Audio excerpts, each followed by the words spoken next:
Alright, we are gonna be doing the Sparring Decks Finals cast in just a minute. For those of you viewers who are watching out there, please let me know if the audio is okay and everything. We are gonna get into the game very shortly, so stay tuned.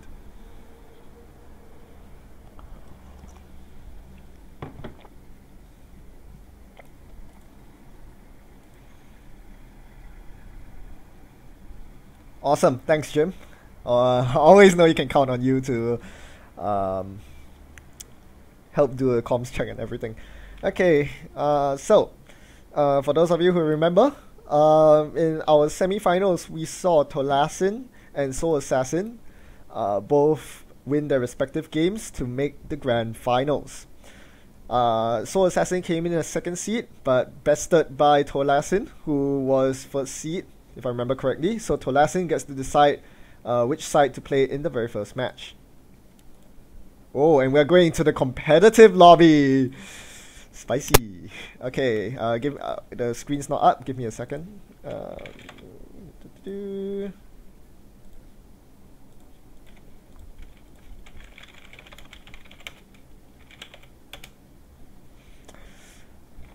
Okay, I hope everyone can see the screen. We're gonna get into the game very shortly.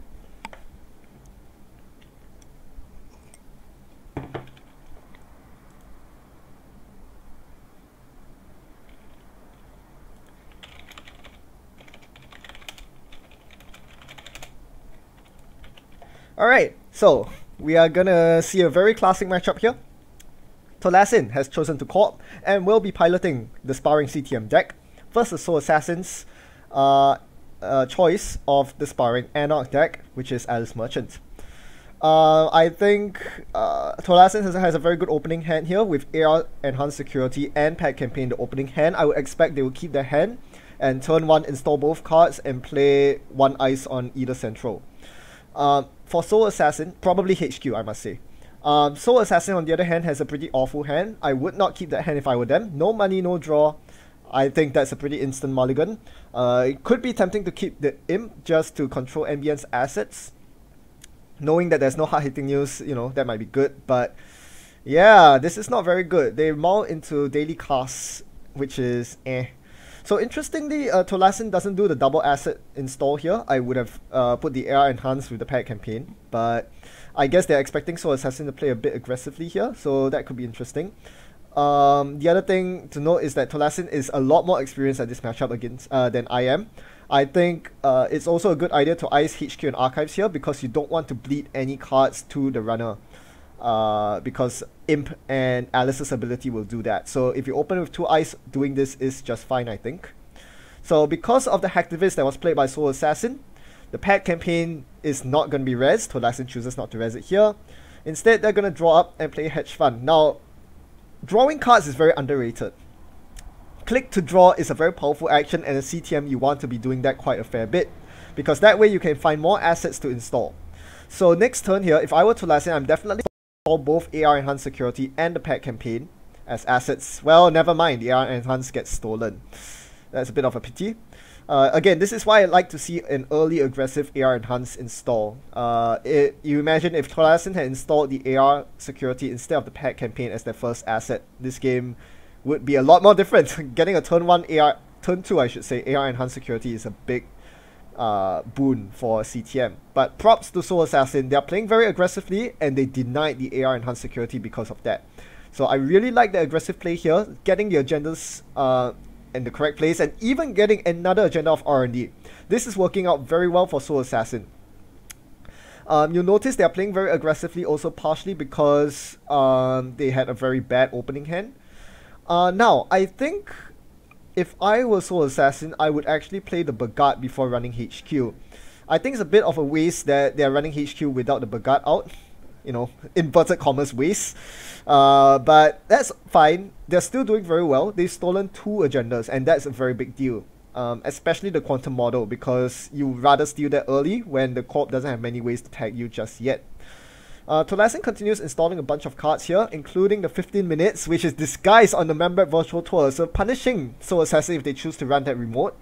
And, well, at the best case, making it look like political assets so that Soul Assassin is disincentivized to trash it. And there comes the Bagat. This is very good play here. I really like this. They are going to mill the card. They just access off the top of R&D.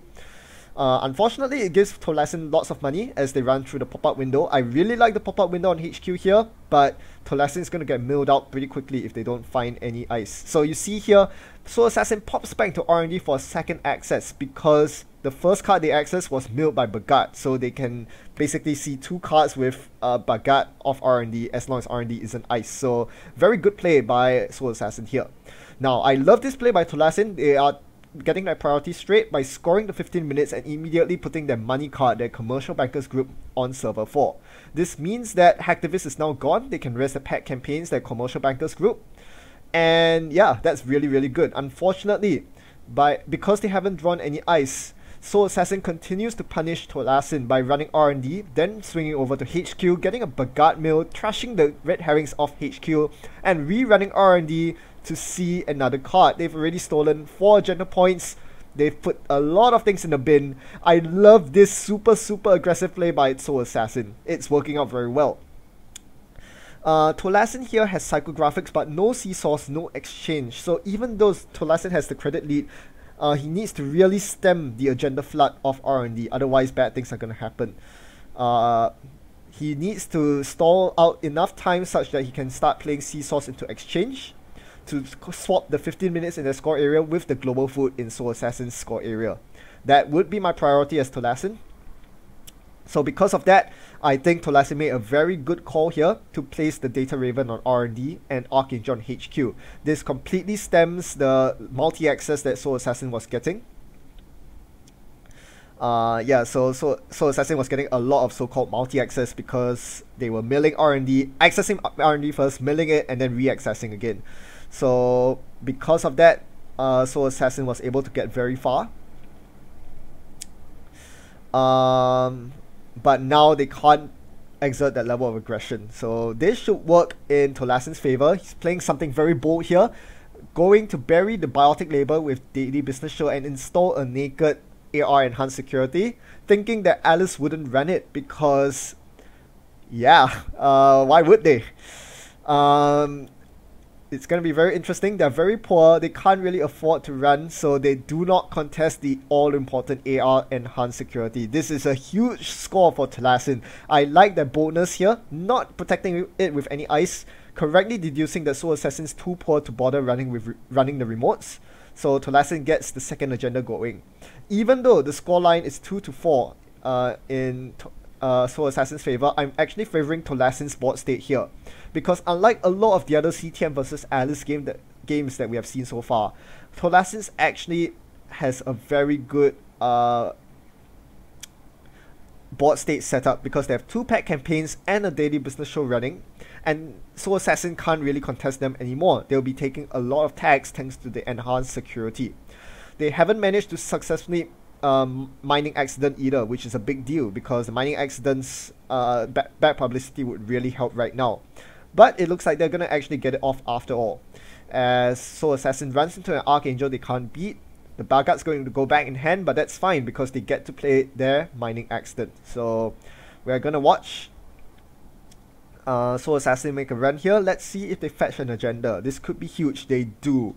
Oh, now it swings back in Soul Assassin's favor because at match point, anything goes. I would rerun R&D again, and surely Soul Assassin does here, trying to win the game even before it even started. They don't get the agenda, but they can now play the mining accident, guaranteeing the bad publicity because Tolasin is below 5 credits. And oh no, they don't play the... Oh, I would totally play the mining accident there, but that's fine. They bury a Bew. Tolasin buries a Bew here and draws a global food, not an agenda they want to see at this point. In fact, they're pretty flooded on HQ here. Well, Quantum Predictive is fine because they have Data Raven on HQ. I thought it was on R&D, but Tolasin put it on HQ. So Quantum Predictive is safe, the food not so much. At this point, Tolasin is frantically drawing. I like the drawing because you need to find your Seesaws exchange.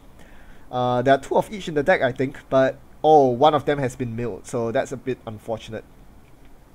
So Tolasin really digging for the combo here because Seesaws exchange changes the entire game. because it brings Tolasin a lot closer to winning. But yeah, given that Soul Assassin stole the build, this seems like a pretty difficult game for Tolasin to climb back out of, because even after the exchange, you know, it's pretty difficult. I guess exchange is not so bad because with 15 minutes you can shuffle it back into your R&D. So if Tolasin successfully lands an exchange of information and then shuffles 15 minutes into R&D, Soul Assassin would be on 4 agenda points. They would need 2 agendas to win, so that's fine. Tolasin draws more money here. Let me check the chat. All good. Okay. 2 cards installed here. I think one of them's a quantum predictive, one of them's a global food. Very interesting. Putting the game win on the table. This is a very curious play because Imp comes down, and if they check the global food, that's entirely game. I think that's the global food. I think that's game. Ooh. Yeah, I think Tolasin was pushing their luck a bit too much there. Yeah, they definitely misplayed. I'm not sure why they were in a hurry to install the food. HQ was fairly safe. Because Data Raven was on it. They could have easily clicked for credit. So yeah, that was interesting to say the least. But anyhow, a lot of good plays by both players. I think Tolasin thought it was a pack campaign. That's really unfortunate. Tolasin got a pretty awful draw in terms of finding the combo pieces. You bet if the Seesaws exchange combo landed, this game would be entirely different. And yeah, Soul Assassin just played this very well. A lot of early aggression, and I really like that coming out from Alice. Getting the early Bagat down and just getting so many accesses off centrals. That was how they won.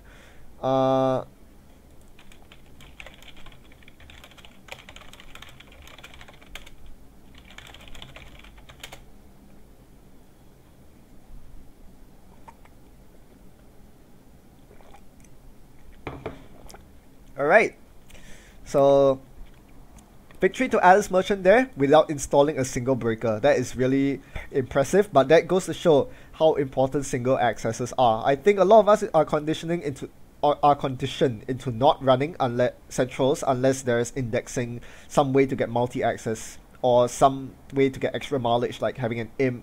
But this Alice Merchant piloted by Soul Assassin showing just how effective it is to get so many early multi-accesses. It helped that they didn't have a good hand for setting up, but that's the way it is. You play the hand you're dealt, and Soul Assassin played that perfectly. So well done.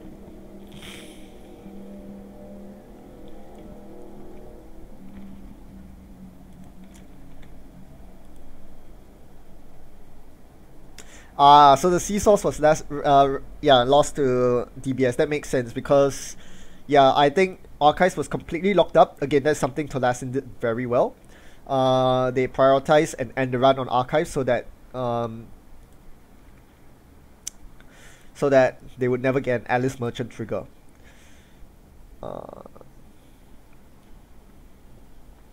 Yeah, exactly what Scribble RM said. That this was a very good game to show the power of single accesses. They are definitely underrated. If centrals are wide open, there's no reason not to go for them, especially in the sparring meta where you know that the CTM deck doesn't pack hard-hitting news.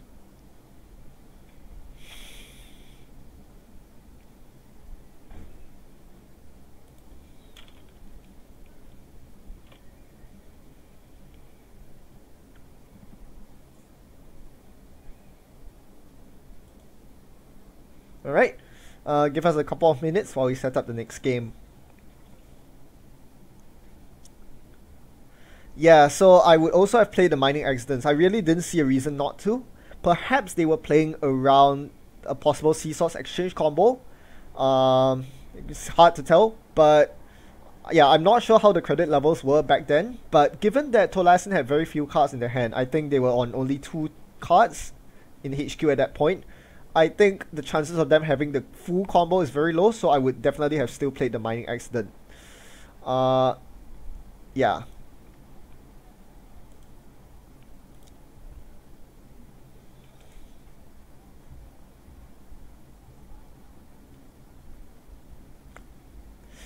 Yeah, this game will be very different if hard hitting news has to be respected. definitely. And that's, I guess, one flaw of the sparring decks, because you know exactly what's in your opponent's deck, so you can play around it that much more. Although, yeah, that's why you run hard-hitting news in CTM generally. You really want to have that early game threat. Alright, so we see an interesting swap up. So far, every single runner game in the Sparring League has been Alice Merchant so far. Seems like it's head and shoulders the best runner. But the co-op side for Soul Assassin, going with the same Wayland deck that they have always been piloting. I think in the semi-finals, Soul Assassin was also playing just Wayland. This should be quite an interesting one to watch. So, a big money opening hand, but little in the way of ice, prompts Soul Assassin to mulligan. It seems like, I think they want to rush very quickly against Alice Merchant, hence they want to see more ice. This is a much more palatable hand to rush behind. Barrier, a code gate, and a very taxing mega code gate, along with a punitive for good measure. Tolasin has a mulligan as well. I did not see their opening hand. This one's a pretty okay hand though.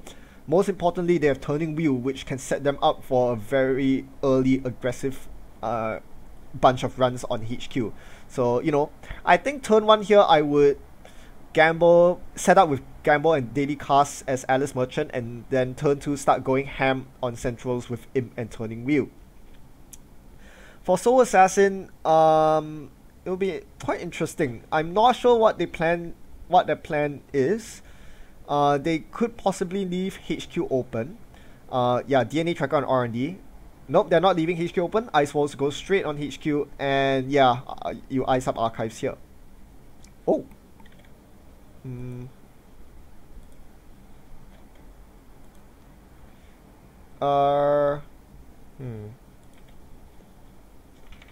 That's a bit tricky since we're already midway in the game.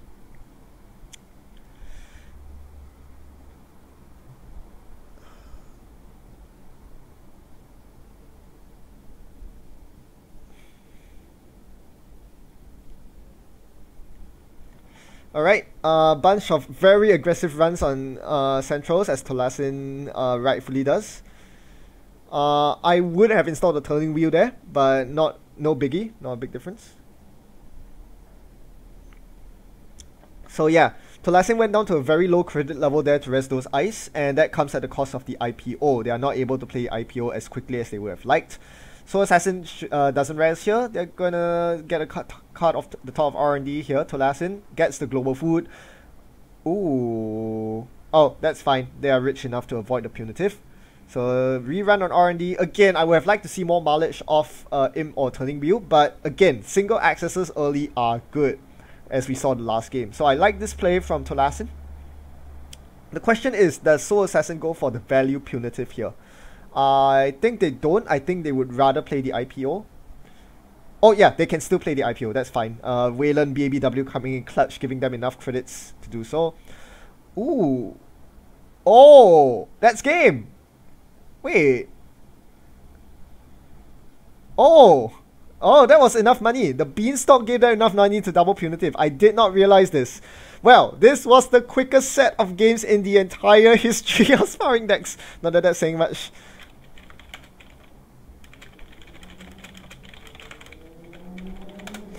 I'm sorry to all viewers, to those of you who were expecting any more, but that was a nut draw by Soul Assassin, drawing just enough money and punitives to basically seal out the win after the global food steal. Wow. I don't know what to say. That ended way quicker than I expected. It's hard to say that Tolasin shouldn't have installed the cast. I would definitely have installed the cast in their shoes because there were so few cards drawn this game. Soul Assassin wasn't even 20% of the way through the deck and they found 2 of their 3 punitives. I would not have expected double punitive there. So, yeah. It is what it is.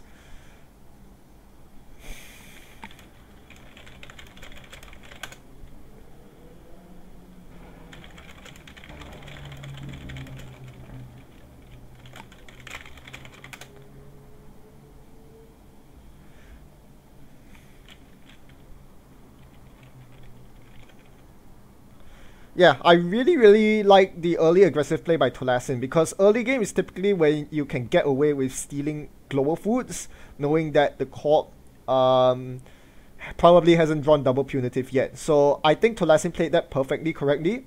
They just were on the wrong side of Lady Luck today. It happens every now and then, but that's not to detract from Tolasin's play.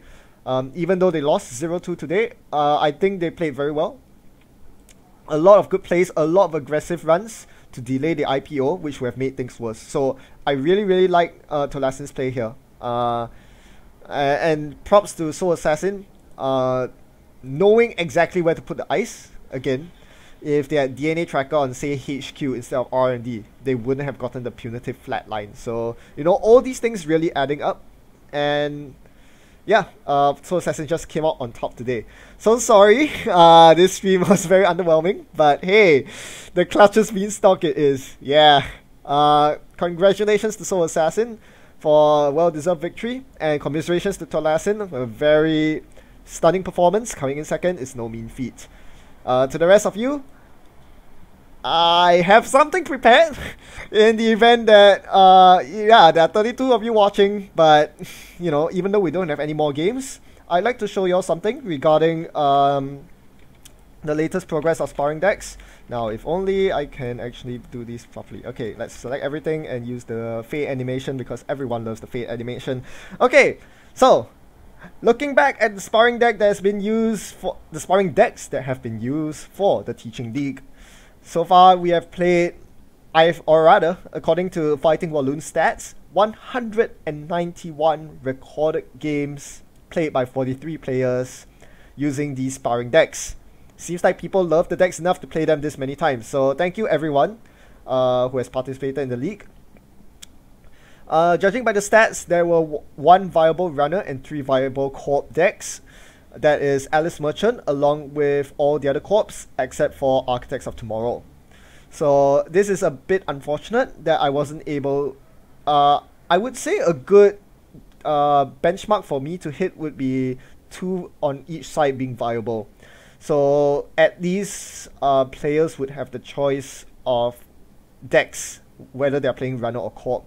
I would have liked to have at least 2 of each runner and corp deck be viable. So I think I fell short a bit of I fell a bit short on that on the runner side.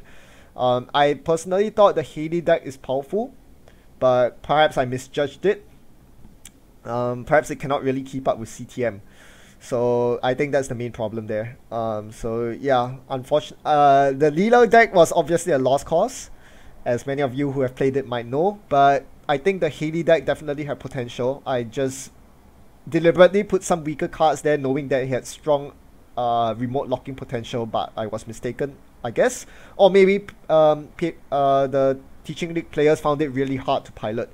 The Haley deck had a very high skill cap. I maintain that. So it's very difficult to judge when to pop tech writers, when to use Brahman, when to use the other breakers. So the Haley deck was very tricky, that's for sure. Alice Merchant was a lot easier. So I think a lot of players just defaulted to that. But I think the most important thing is that even though there was only 1 viable runner, it provided a lot of balanced games and fun to play games. I think that's the most important part. Even though the meta might not be as diverse as I would have liked, I think the most important point is that the games were more balanced and players felt like there was back and forth dynamic gameplay, that both players always stood a chance no matter which stage of the game they were at. So that's something very important to have. And I think a nice little bonus that I didn't really expect is that I actually encouraged a lot of players to end up playing CTM, because CTM ended up being the most played deck and probably the most powerful deck by a small margin, barely edging out Wayland and Jinteki. And that's pretty good in my opinion, because controlling the message generally has a pretty bad rap for being, you know, rather unfun to play against, especially when it starts locking you down. I think this is a baby step towards getting more people to be accepting of CTM, because this CTM deck doesn't really go super horizontal, like you're not installing 3 assets per turn, and it doesn't arm lock you in the way that a very, like, you know, the World's 2016 CTM deck would, when you're flooded with tags by hard-hitting news, all your accounts are closed, you have to click for credits every single turn. This is not like that at all, because there's no hard-hitting news, no closed accounts. The tags are just there to, you know, swing agenda points in the corp's favor. So I think, or rather I should say, I really hope that the players from the Teaching League enjoy the CTM games and hopefully gain a deeper appreciation appreciation on how to play with and against CTM. So that aside, it's time to look into the future as we leave this league behind. As mentioned, players have asked me about the second iteration of the sparring decks, one that is now legal for the new most wanted list, and perhaps including some of the new cards from the Kitara cycle. Initially, I had the same idea as well. I was doing an update. Some of you might have seen the video where I attempted to build a Steve sparring deck. But then I realized that it made a lot more sense to wait for the cycle to be over than to do a set of sparring decks mid-cycle, for the simple reason that the Kitara cycle is designed as a whole. The designers don't design them pack by pack. As such, there are lots of cards that synergize very well with each other that have not, you know, been fully released yet. Think of the Nyx Ice Suite, for example. There may be more coming up. So, you know, it's a bit of a waste to say build a HP deck with Nyx Ice now, only to realize that a few packs later there's another Nyx Ice coming up. So because of that, I would rather build the sparring decks when the entire Kitara cycle has been released. So because of that, the sparring decks update will be on hold until all packs, all spoilers have been released. So the big question is, what do we do in the meantime? Is there going to be a new teaching league coming up? Do you have alternative sparring decks for people to try out? Well, that's a good question. I have a little idea suggested by Enigma, if I remember correctly, to do a sparring cube. So this is a variation on the sparring decks in that instead of playing fixed deck lists, you have a cube of cards. To be precise, you have a list of cards which you can build your deck from. So an example would be this Anarch list here. This has 57 cards. Your job is to take this list, trim it down to 45 cards, and there you go, you have your list. So it gives you a bit more wiggle room, a bit more freedom in deck building as opposed to the fixed deck list in the initial sparring league, which is pretty cool because, you know, you get some deck building opportunities, and also exposes a part of the game that wasn't present in the initial sparring league, which is that there is more incentive to run centrals to see what your opponent is on. In the sparring deck league, you know your opponent's deck card for card, so there was no need to run centrals to gain information. But with this format, you might want to run more aggressively because you want to identify which trap cards, maybe which spicy cards your opponent is running. So adding that extra dimension to the sparring league would be pretty interesting. So let me check out the chat first before we move on. Yeah, okay, so yeah, so the biggest question with this format here is that it can actually be very difficult to deck build. Yeah, like tossing for example, I can imagine if you toss a 60 card deck list to a newbie and tell them to cut the cards until there are 45 cards remaining, they won't even know where to start. It's a very overwhelming list. They don't know half the cards on this list. Because of that, I'm thinking if we are making a league out of this, I'll give a sample 45 card deck list so that, you know, you can just pick up a deck and play it just like with the sparring decks. But if you want to have extra customization, there's room for that. So yeah, I mean, this deck's a very good example of that. For example, for your multi-access, you can go for indexing mad dash, or you can go for find the truth RNG key. So you have that sort of flexibility there for you. The other difficult thing is deck building. So if I show you this list right here, if I just pass it to you, it's very difficult to tell which cards go together. Especially if you're a newer player. How would you know that indexing mad dash are meant to be played together? Maybe find the truth mad dash are meant to be played together, you know? There are all these combinations, lots of combinations, considering there's so many cards on this list. So because of that, I think here's what I came up with for constructing your list. So I thought of doing Excel sheet. So instead of deck building on NetRunnerDB, you have this Excel sheet where I give you the deck list in the basically the variety of cards that you're allowed to include in your deck, and the variety of identities as well, and you can build from here. So, you know, for example, if I, for example, if I want more as my console instead of turntable, you know, I can just click 0, and yeah, the Excel sheet will update and tell me how many cards there are in this list so far and how much influence I'm spending. So I guess this, yeah, so this is basically an alternative Netrunner DB. The main reason I'm proposing this is because I can have this column for the category, and I think this is what will really help deck building for newer players, because typically you don't sort cards based on their type. You want to sort cards based on what they do.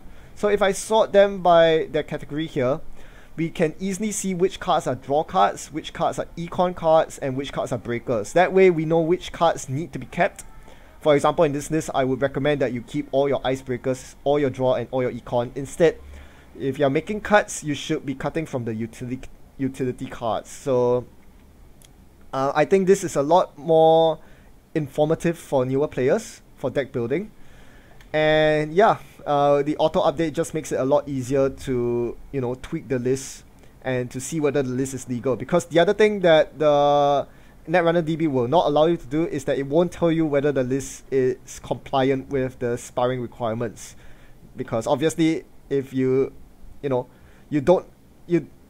for example, if I cut, like in this example, if I cut turntable from Netrunner DB and I want to add it in later, I need a reference to know that turntable is in the list of cards that is legal.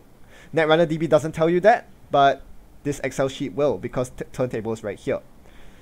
So yeah, you can, yeah, so this is over influence. If we are playing Omar, for example, it's now 12 influence, so we need to, you know, remove, for example, indexing.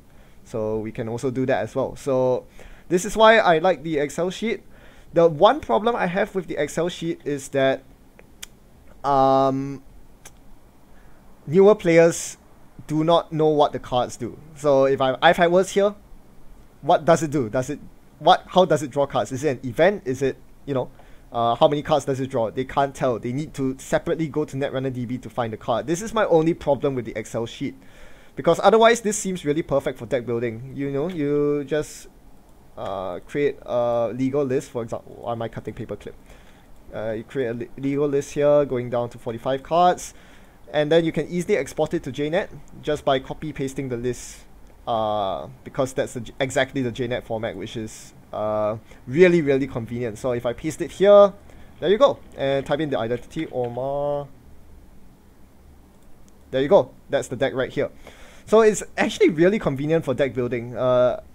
Spreadsheets are surprisingly convenient, and they allow you to sort cards by category and allow you to, you know, check legality. That's the most important thing.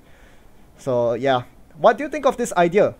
I've left a link to this sheet in the video description for you to try out.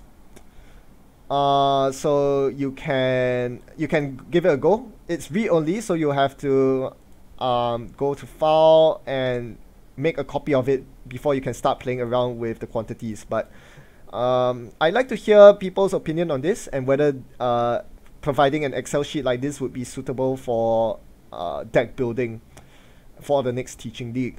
I know I've seen suggestions here. I agree. I think you can link each card to Netrunner DB, but it's a lot less convenient than Netrunner DB, where you can just hover over, that's the card, you know, like work accesses to additional cards from HQ. So convenient. You can't really do that with Excel, which is a bit of a pity, but I guess that's an adequate substitute, maybe. I would like to hear what new players think about this. Oh yes, influence columns. There is an influence column. I blanked it out, but there actually is. I think it's here. Influence. Yeah, I'm just hiding all the nitty-gritty bits, but there is an influence column here. Yeah. So don't worry about that. That's all covered. And yeah, there should be types and subtypes column as well. Definitely could be fixed, but yeah, you get the idea. That's the one. There we go.